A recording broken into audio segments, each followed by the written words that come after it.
This is fifth Sunday. We're glad our kids are in here with us. And we're always glad when they join us for the whole service and everything. We're glad that they're here this morning. Do we have any gamers here? Are you a gamer? Raise your hand. Y'all play games? What kind of game do you like? Minecraft. What do you like? Fortnite. What do you like? Anybody? Yes. What? Minecraft. Anybody play any other games? Yes. Mario. I remember Mario. Yes. What's baby? Can't hear. Okay. What'd you say? I can't hear because you was hollering. What? Rosalina. Okay. Yes. Halo. Yes. What? Halo. What'd you say? Robot? Oh. I remember when the first game came out, I could play Pong like nobody else. And then I remember Asteroids. Remember that? Very simple game. Then I remember some other games that we used to play. I remember when Mario first came out, and we played Mario. And then all these different games coming out. I've heard some young people talking about, nobody mentioned this game in particular, but there's a game that has become super popular here lately. It's called Among Us. Any of y'all heard of that one? Oh, you heard of that one? Okay, good. What's that? You've heard of that one? You ever play it? Well, let me tell you a little bit about it. What you do is, it's a multiplayer game with teamwork and betrayal. You play online with local people, or you can play on up to, I think it's from 4 to 15 players as you attempt to hold your spaceship together. What they look like is a bunch of Teletubbies with spacesuits on. But anyway, and what you're trying to do, though, is you're trying to return back to civilization. But beware, there are alien imposters on board. One crewmate has been replaced by a parasitic shapeshifter.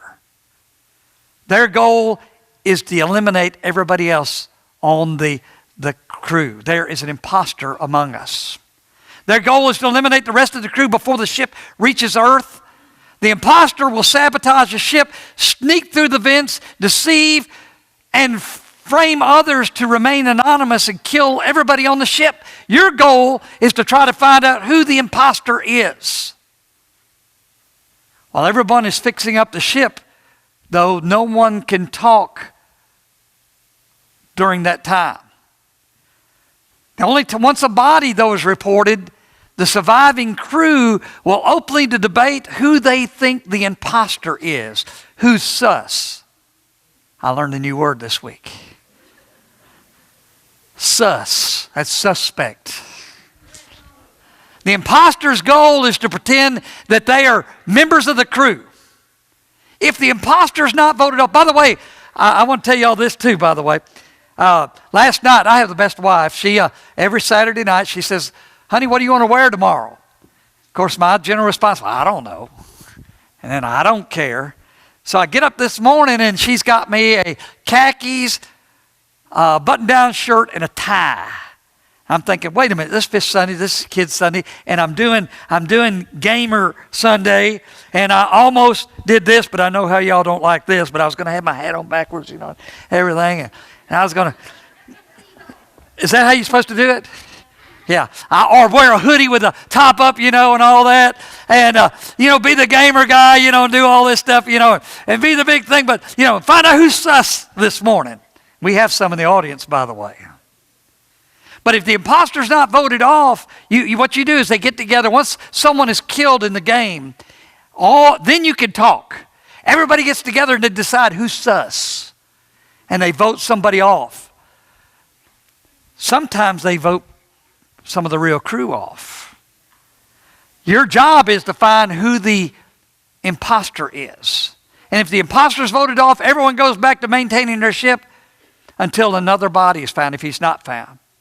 But if the imposter is voted off, the crew wins.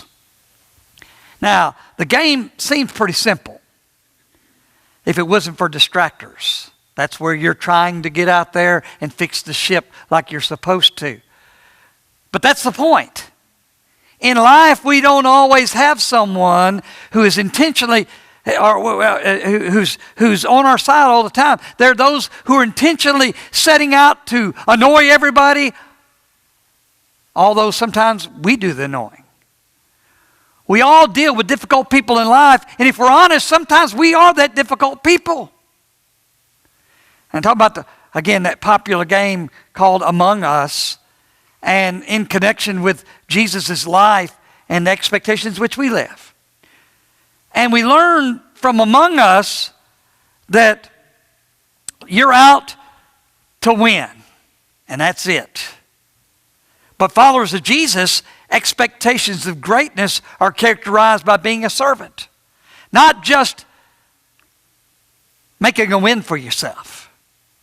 Now, when you hear that, you may have thoughts that applies to your family and friends, but not to people that annoy you. I mean, how are we supposed to deal with those who are at best annoying, at worst would be our enemies? How do we do that? And among us, there would be imposters. By the way, in every church, there are a few sitting in the pews. Sometimes, by the way, the one I saw several, there's one imposter among us. Then another one will pop up, there's 2 imposters among us. And then if you get a big enough team, there might be 5 imposters among us in the game itself. And you've got to figure out who those imposters are. Actually, in the game of life, though, you may never know. When you start the game, you look and they act just like everybody else. We've been doing that series on chameleon, how that, sometimes we blend into the world so much that the world can't see the light of Jesus because we look like everybody else. We become imposters. But I'm talking about living the life that God would have us. When you start the game, though, often everybody looks alike. They all look like those Teletubbies I was telling you about. But while your goal is to accomplish a set of tasks and help your crewmates, their job is to sabotage the ship and kill everybody off. This brings out suspicion and accusations in a game when people are pointing fingers at who is sus. A possible imposter, and why. And this kind of thing isn't just for games. You don't have to look very far today in today's world to see plenty of examples of how not to treat people in whom you disagree with. Isn't that true? From political differences to racial tensions, our nation and our world has been filled with anger, violence, and attacks from people from all sides. If maturity is supposed to come with age, there's a serious problem with society today. You can find plenty of images online and signs in the physical world about being kind. By the way, my shirt, be cool to people. I picked this one out intentionally. Actually, I bought this shirt for our Mexico trip we have going out to Mexico in October. But today's lesson, we're going to simply, it's easy, but it's not that simple. We're going to see what Jesus' instructions are and how to practice those things that Jesus talks about in our life and our ministry. And that's what we need to be doing. If you have your Bible, look in Luke chapter 27. Verse probably many of you are familiar with. It says there, "But to you who are willing to listen, I say, love your enemies. Do good to those that hate you. Bless those who curse you. Pray for those who hurt you.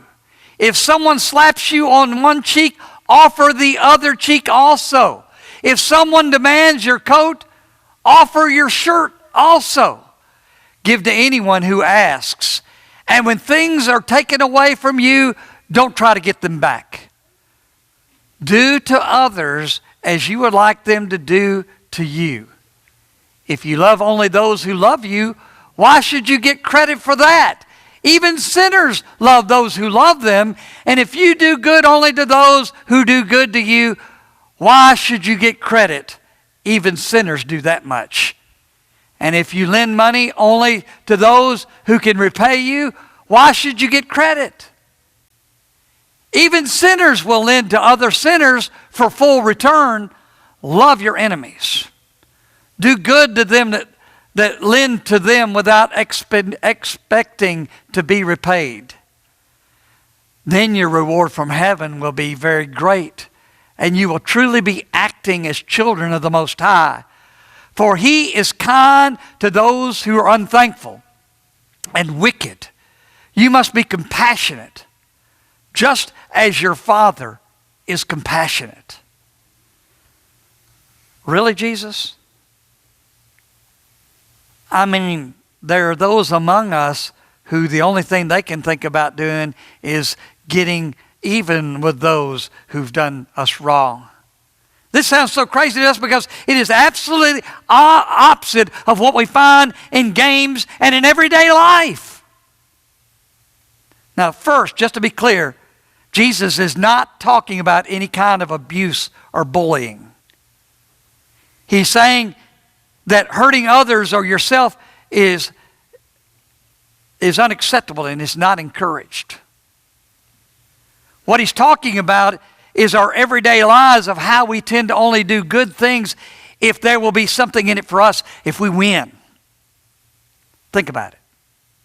And among us, the only reason you complete the task is because you want your team to win the game. The only reason you're looking out for others is to help keep yourself alive in the game. The only reason that you're cooperating in this game is because you want to win. You want to come out the leader. In everyday life, people like to argue with this and quote, well, you know, an eye for an eye, tooth for a tooth. We got to get even. We want justice. How much do you hear? People walking down, justice for this and justice for that.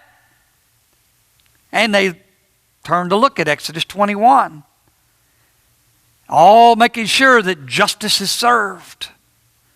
This is about making sure that your punishment fits the crime committed. It is not really about revenge as many make it to be.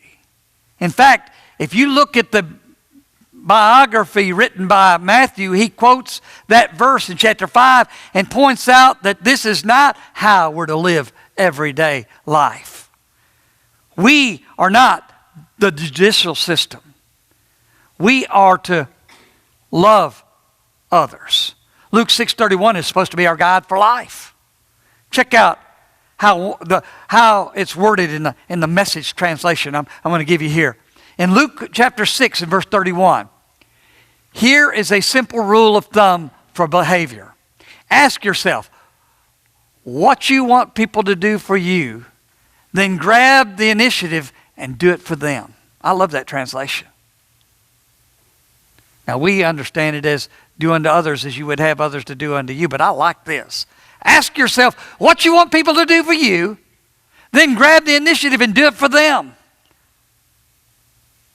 Jesus stresses to us in these verses that anyone can be nice to somebody else who is nice to them. However, as followers of Jesus, we're to love everybody, even if they are truly our enemies. How well did Jesus do with this challenge? Well, let's look. Throughout Jesus' ministry, he spent a lot of time with the 12 apostles, the students who spent about 3 years listening to him teach, watching him heal and do miracles, and being sent out to do the ministries themselves. Towards the end of Jesus' earthly ministry, he was celebrating. Remember, he was celebrating the traditional Jewish Passover with his disciples. He started the night by being a humble servant and washing their feet. Now that may seem strange in our world today, but just know that it was something that was the lowest slave was supposed to do in the first century. Who came in for the, if someone came to a meal, the slave was the one that was going to wash everybody's feet. Jesus' point was to show how, he wasn't trying to show us how to be a good washer of feet. He was modeling to them what he had been living out his whole life, being a servant and putting others before yourself. That's what he was trying to show. Now, why is that significant? He did this for everybody. All 12 apostles. Now, check out this verse. Kind of interesting. But here at the table, sitting among us as a friend, is the man who will betray me. For it has been determined that the Son of Man must die. But what sorrow awaits the one who betrays him? Disciples began to ask each other, which of them would ever do such a thing? In other words, among us, there's one who's going to betray. Now you can read more of Matthew's biography, specifically chapter 26 and 27, about how Judas was the apostle who was there at the table, who was the one who was going to betray Jesus. We're told that any of them suspect that Judas was sus. In game terms, the imposter. But Jesus knew. And he still treated Judas like all the other apostles. He washed his feet, even though he knew. Isn't that interesting? The man who turned him over to be arrested. The man who turned him over to be tortured.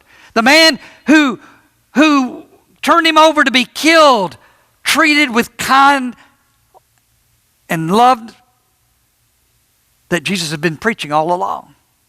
Now, what about you? You probably have people that annoy you. Have you ever tried praying for them? Being kind to them? Even when they're being mean? Have you ever done what Jesus described as easy? Being nice to those who are nice to you and loving others who already love you and can love you back. Some of you may have real enemies or people who have harmed you in some way. Pray for someone.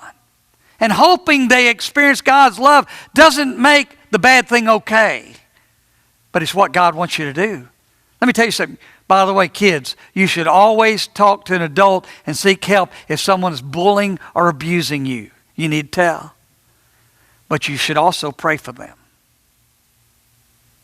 Pray for people who have different political positions than you do.